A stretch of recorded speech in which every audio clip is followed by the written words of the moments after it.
All right, guys, if you're listening, whether on the podcast or on YouTube, I'm going to try to keep this relatively short, at least under 15 minutes. So, today we're talking about the Smartphone Awards 2020. So, as a first year tech YouTuber, I'm really excited about this. I really love doing this. And this is the first time I'm doing this, but I love it. Anyway, this one is kind of interesting because as we know, there's a lot of phones that were released this year. Let me just give you a rundown. I mean, these are the ones I'm pulling, off the top of my head because I don't have an entire list of all the phones that were released, but I will give you a phone list of just to give you a little bit of just how many phones came out this year. So if we look in February, the S20 series, so the S20, S21 Plus, or S20 Plus, and then the S20 Ultra. Then we have the OnePlus following up with the OnePlus 8 and then the OnePlus 8 Pro. Then we have the iPhone SE. I'm going to stop naming them in chronological order because it's very difficult. I don't remember the exact times as well. And then we have the Surface Duo, we have the Note 20 Ultra, the 11, or I should say the iPhone 12, 12 Mini, 12 Pro Max, 12 Pro. We have the Galaxy S20 FE, we have the Pixel at 4a, we have the Pixel 5, we have the Galaxy Fold 2, the Galaxy Flip 5G. Then we have the OnePlus Nord, we have the iPhone SE, we have the Galaxy A51, we have the Galaxy A71, we have the Moto Razer 2, I think, and then we have the OnePlus 8T. Then we have some budget phones from Poco. So we have the Poco X3. We have some Poco F3, I think F3 NFC or something like that. Then we have some Xiaomi's, the Xiaomi Mi 10 Ultra, which was actually one of the best phones for this year, just simply because it was just a beast of a device. Everything about it was really extreme, and I think it definitely deserved the name Ultra because the specs and the whole device as an entire package was insane. And so, as you can see, I named more than 20 phones just right there, and there's still more that I haven't even mentioned. There are some from I think it was Huawei. There we go. I forgot about Huawei. They released their P series and their Mate series this year, with the Mate 40 Pro Plus being the absolute best that you could get from Huawei, or at least in my opinion, due to the specs. And so I'm not mentioning all of them because there was just so many phones, and so I kind of narrowed it down to the I guess three categories: the best smartphones with one winner, the good smartphones with one winner, and the bad smartphones with pretty much all of them being pretty bad. Anyway, there really is no winner there. And sorry if I left any out. I couldn't get to all of them. And so um, this is just my opinion. Again, everything is subjective. A lot of these things that I'm going to be talking about are completely subjective. And it's not because I want it to be that way, it's just because it is.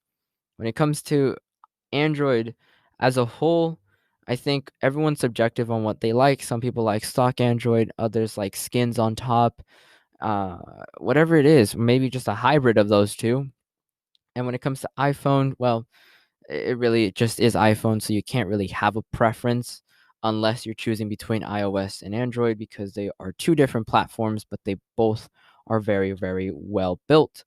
Nonetheless, let's get started. So we're going to start off with the best smartphones of 2020, in my opinion. Now, there's a lot of good contenders for this category because again, this year has been such a bountiful collection of phones released, and it's just so hard to narrow it down. But in my opinion, here are here is the winner of the best. Actually, I'm gonna change this up a little bit. A little bit. I'm flipping the script at the moment. We're starting off with the bad. So the bad phones of 2020. The worst, I should say. Well, no, just the bad. We're going to start off with the Microsoft Surface Duo. Now, if you remember that, that was an excellent hardware device. Everything on the outside of that Microsoft Duo, that hinge, that very minimal, clean design on the outside is beautiful, and I love everything about it. But the software is just horrendous. I mean, it's just bad. It's really bad. I hope that they help and adjust and dramatically improve the software experience on the next Surface Duo, which I expect to be Surface Duo 2. So I hope that they redesign the software and make it a lot better and smoother, but keep the hardware the same because the hardware was just so on point. The next bad device is the Moto Razer. I think this was the Moto Razer 2. They didn't really give it a clear 2 name, or at least I don't think so. And so this phone, it really isn't much of an upgrade over the original Motorola Razer. I mean, you get a few spec bumps, and that's kind of basically it. The design looks very similar, and the inside screen is still the same. So there really isn't much of a change in that. The next one on my list is the iPhone 12 mini. Now, I'm pretty sure you didn't expect to see this at the bottom, but unfortunately, it's here. And the main reason why it's here is because the battery life. As we all know, bigger the phone or smaller the phone, the battery size is going to adjust to that. And considering since the iPhone 12 mini is mini, it has a small body, and you can only fit a big enough battery in there where it'll actually fit. So, it, one thing I've noticed that I feel like iPhone or Apple does is that they put everything inside the phone, and then whatever space is left over, that's where they put the battery. And so that's why their battery sizes are really small, and also not even numbers. So that just is the biggest downfall about this device. The size is good, but not for the battery. The battery unfortunately falls victim to the small body of the iPhone 12 mini, and so you can't really recommend a phone that won't survive the day. Like it just will barely make it. That's just the problem with having a smaller device is that you'll get a smaller battery. And that's the biggest drawback of the iPhone 12 mini. The next one on the list, which I'm pretty sure you never expected, or maybe you did. If you did, congratulations, you're very smart. Then it's the S20 Ultra. I remember the day it came out. I watched the Unpacked event. I was at school. I was supposed to be paying attention in school in the class, but don't tell anyone that.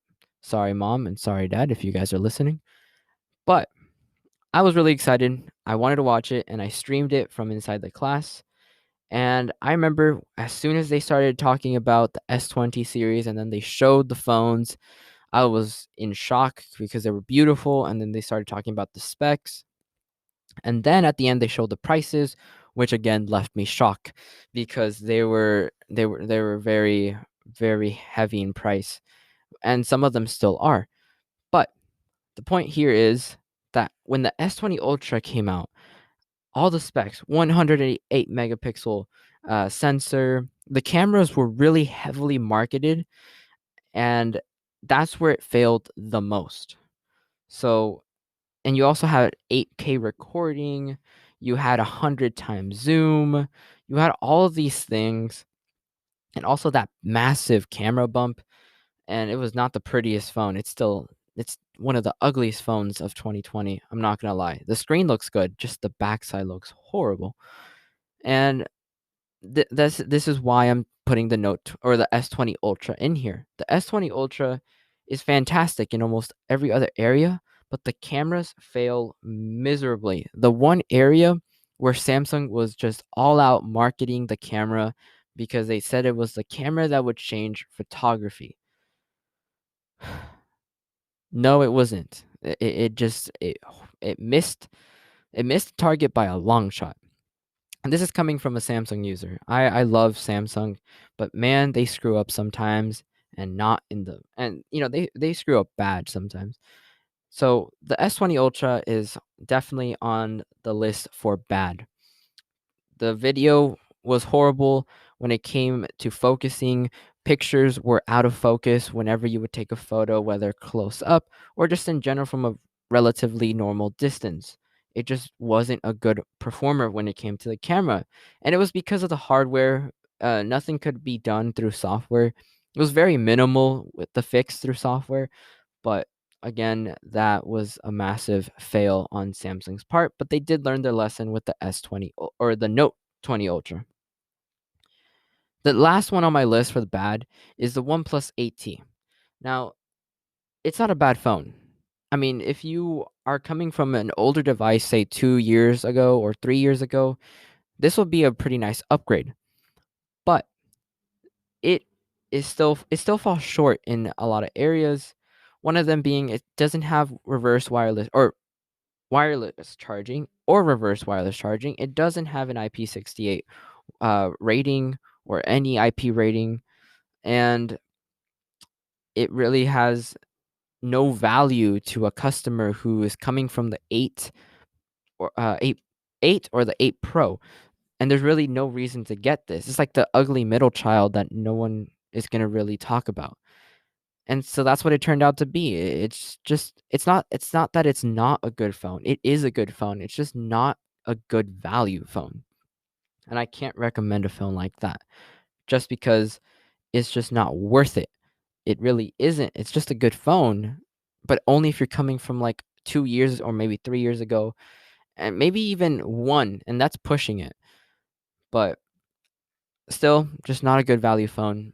Not really digging the design on the back either. They're trying to copy what other manufacturers are doing, such as Apple and Samsung.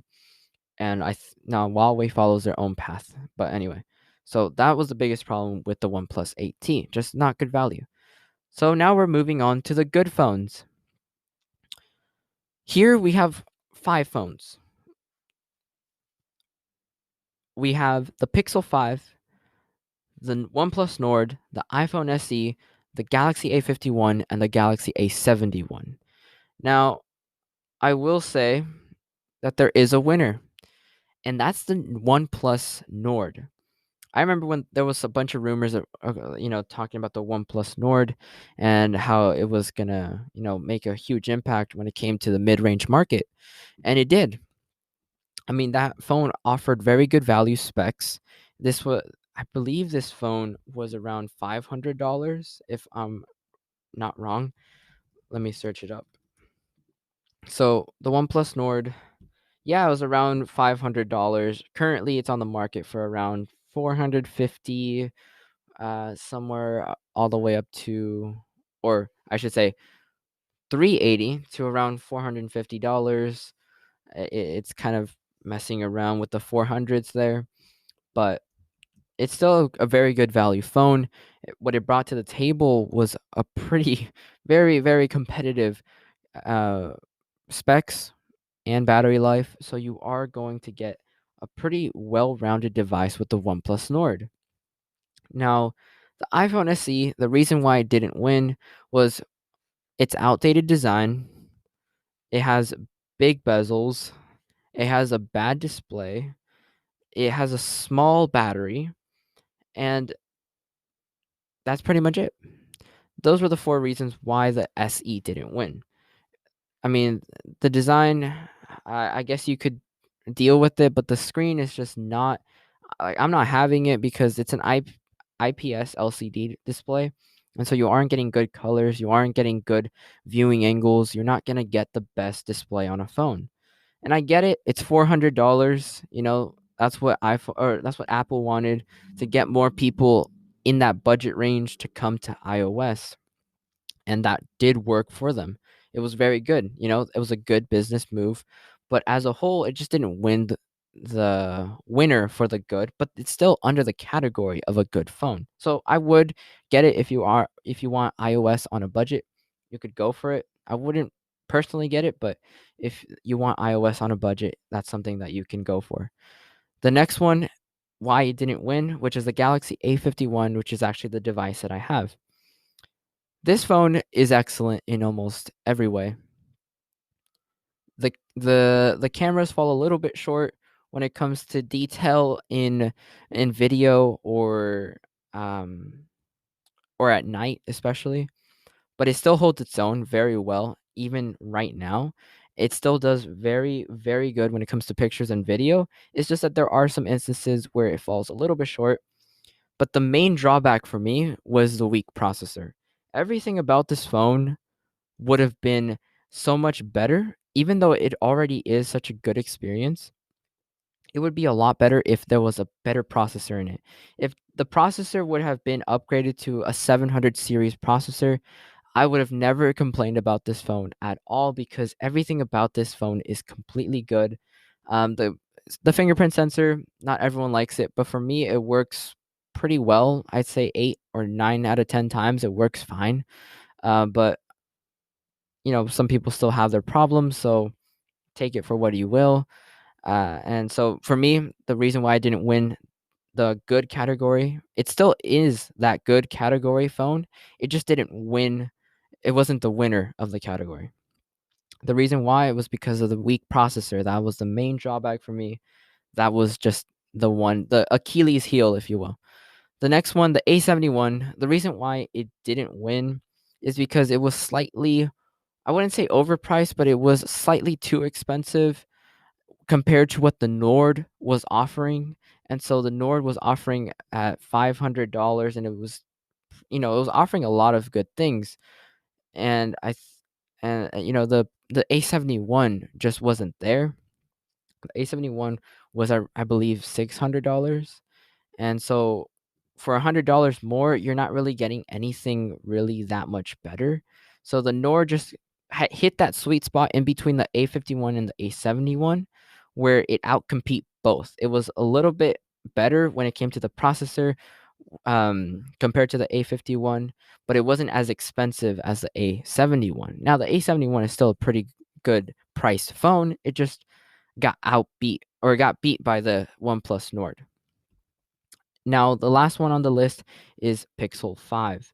Now, the Pixel 5 is a great phone, great software, great camera, pretty solid build, and the software experience is excellent because it's stock Android. Stock Android is the equivalent to iOS because it's the only form. It's the base form of the platform. If iOS had given, this operating system to some other manufacturer and the manufacturer were to put a different skin on it, that is considered slightly different. It's an iteration of Android or of iOS. But since iOS is locked into that company, no one else can really, make a different version of iOS. Now you have Android, which gives all the manufacturers all different types of flexibilities. This is why you see Samsung with a different skin. It's just a different way of designing the platform, but stock at its very core, Android is the equivalent of iOS. If we look at Samsung's One UI, that's different from stock Android and that's different from iOS. But it's still at its very core, it's Android running on it.